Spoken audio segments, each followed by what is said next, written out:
자, 인천 중산중학교 3학년 여러분 반갑습니다. 네, 이제 온라인 주간도 마지막이 되기를 바라면서 수업 시작해 보도록 할게요. 자, 오늘은 세계 1차 대전에 대해서 배워보도록 하겠습니다.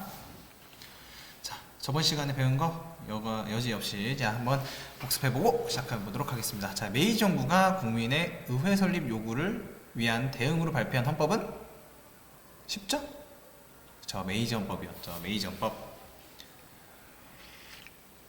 2번 청일전쟁의 승리로 랴오둥 반도를 얻은 일본이 받았던 견제 러시아, 프랑스, 독일 이 세 개의 국가가 간섭했죠. 그래서 3국 간섭이었죠. 그래서 저번 시간까지 이렇게 배웠고요. 자, 오늘은 제1차 세계대전에 대해서 배워보도록 하겠습니다. 우리가 과거에 제국주의에 대해서 배웠어요. 그쵸? 제국주의 같은 경우는 결론적으로는 식민지를 서로 이제 차지해 나가는 팽창 정책이었는데, 이제 아프리카며 아시아며 유럽 열강이 손을 안 댄 곳이 없어요.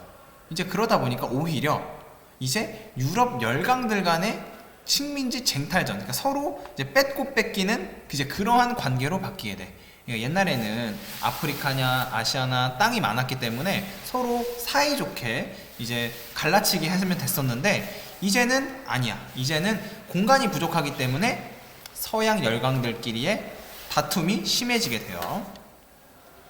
자, 그래서 이제 그 서양 열강들 간에 동맹이 체결되는데 오늘 두 가지 배울 겁니다. 첫 번째로는 독일, 오스트리아 헝가리 제국, 그 다음에 이탈리아, 독오이, 앞글자 따서 독오이, 바로 삼국 동맹이고요. 첫 번째 삼국 동맹.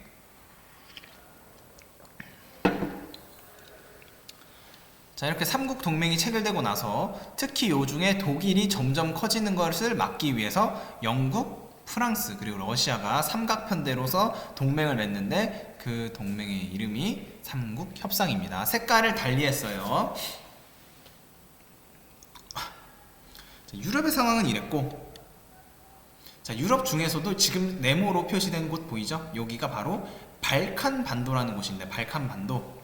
여기가 유럽의 화약고라는 이름을 가지고 있었어요. 그래서 자, 여기 발칸 반도를 유심 있게 잘 살펴봐야지 우리 1차 세계 대전의 배경에 대해서 정확히 알 수 있습니다. 자, 그래서 우선 정리하자면 유럽 본토에서는 독오이 삼국 동맹과 영프러의 삼국 협상으로 나뉘어서 경쟁하고 있고 서로 싸우고 있었다. 이렇게 정리하면 될 것 같고요. 발칸 반도 쪽으로 가보겠습니다. 자, 발칸반도 같은 경우는 이제 잘 보면은 이 발칸반도가 굉장히 유럽의 화약고일 수밖에 없는 곳이었어요. 자, 왼쪽에 사진을 볼게. 왼쪽에 보면 발칸반도라고 밑에 항아리가 써 있고, 이제 거기가 이제 들쑥들쑥 이제 터질랑 말랑 하고 있는 그런 상황에서 위에 서양 열강들이 앉아 있는 모습을 보여주고 있죠. 그래서 발칸반도가 언제 터질지 모르는 걸 풍자해서 그린 그림입니다. 자, 발칸반도는 지금 오른쪽 지도에 있는 세르비아, 불가리아, 루마니아, 그리스 이런 국가들이 있는 반도, 지금 선생님이 표시해 볼게요. 마우스로 요 지역, 터키랑 붙어있는 요 지역이 바로 발칸 반도인데, 여기가 왜 유럽의 화약고냐? 자, 첫 번째로는 옛날에 오스만 제국이 차지하고 있던 땅이었어요. 자, 근데 우리가 저번 시간에 배웠지? 오스만 제국의 힘이 약화되면서 이 발칸 반도의 주인이 유럽 본토로 뺏기게 됩니다. 오스만 제국이 후퇴하게 돼요. 자, 그러면서 즉이 러시아 중심의 러시아 민족의 이름이 우리가 슬라브족이라고 하는데, 러시아 민족인 슬라브족과 독일 중심의 게르만족이 서로 여기 발칸 반도를 차지하려고 서로 으르렁대고 있었던 거지. 그러니까 이제 서로 유럽의 화약고라는 이야기가 나온 거겠죠. 정리할게. 원래 주인이었던 오스만 제국이 물러나면서 요 무주공산된 곳을 게르만족과 슬라브족이 차지하려고 다툼이 있었다. 그렇기 때문에 요 발칸반도는 유럽의 화약고였다. 이렇게 이야기를 하는 거고요. 자, 이렇게 러시아 중심의 범슬라브주의, 즉 우리 슬라브족이 최고야 라는 범슬라브주의와 독일, 오스트리아, 헝가리 요쪽 중심의 게르만족이 최고야 라는 범게르만주의가 여기 발칸반도를 둘러싸고 치열하게 부딪히고 있는 상황이었어요. 자, 그래서 삼국 협상과 삼국 동맹의 갈등, 그리고 범슬라브주의와 범게르만주의 간의 갈등, 이것이 한 번에 터져 나온 것이 바로 세계 1차 대전입니다. 살펴볼게요. 자, 세계 1차 대전의 발발과 전개 보겠습니다. 우선 첫 번째로 발단에 대해서 배울 건데요. 자, 어떤 사건인데 이 사건으로 인해서 전쟁이 발발하게 돼요. 중요한 사건입니다. 바로 사라예보 사건이에요.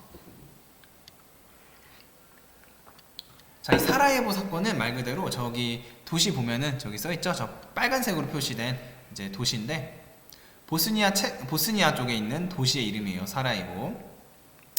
자, 왼쪽 사진을 보면 지금 차에 탄 사람이 지금 총에 맞아서 지금 암살되고 있는 그러한 장면을 표시한 그림입니다.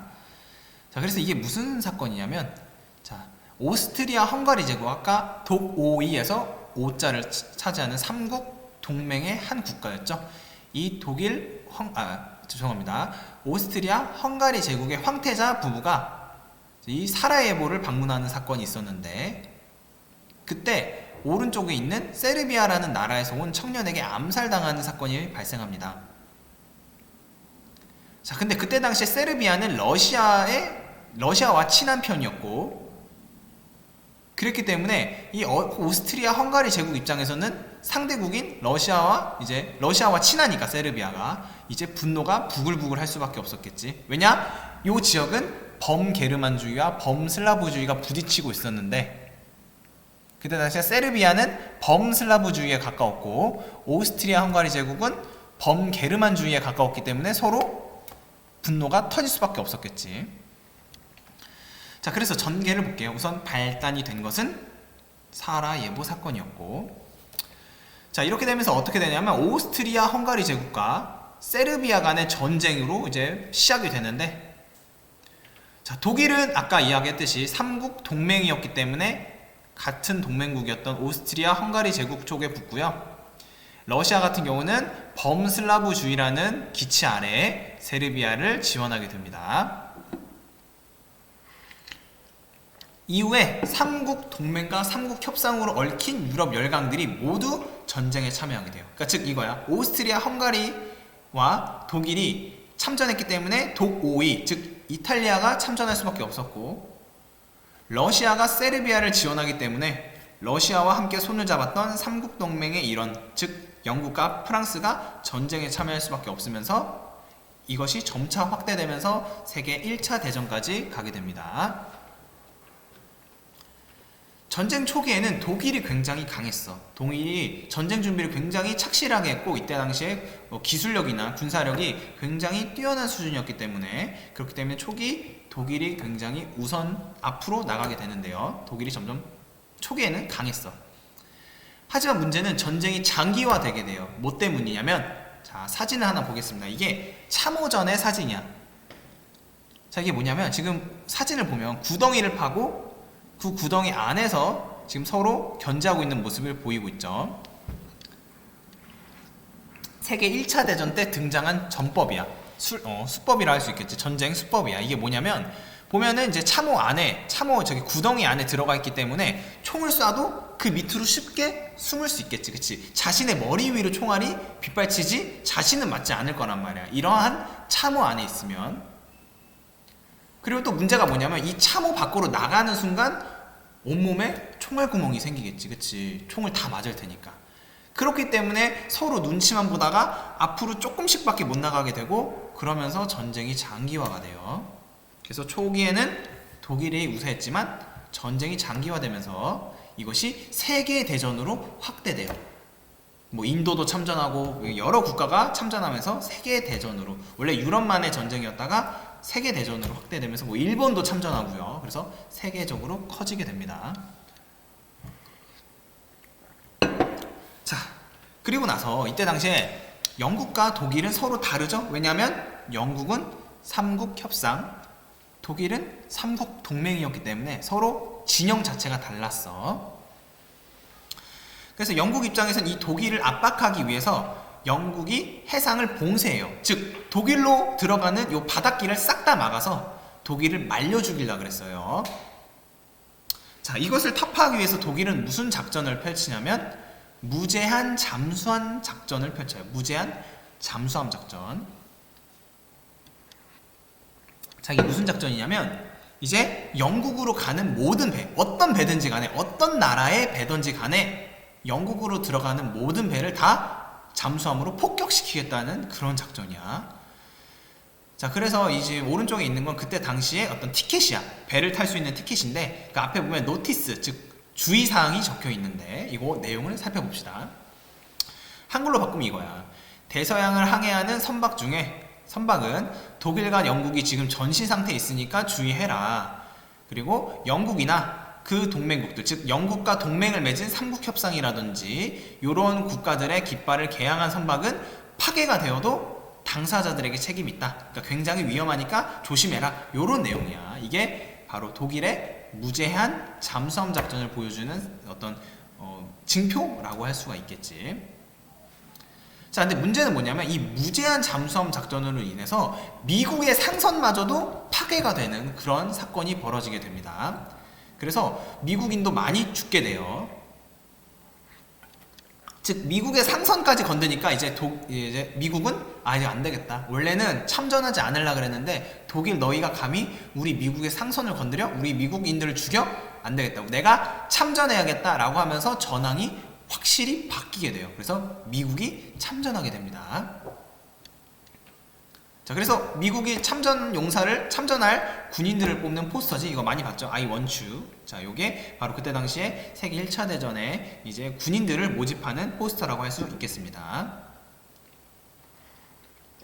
자, 미국이 협상국 즉 영국, 프랑스, 러시아 측으로 붙으면서 동맹국들은 큰 위기에 처하게 돼. 왜냐하면 미국은 그 당시에도 세계 최강국이었거든.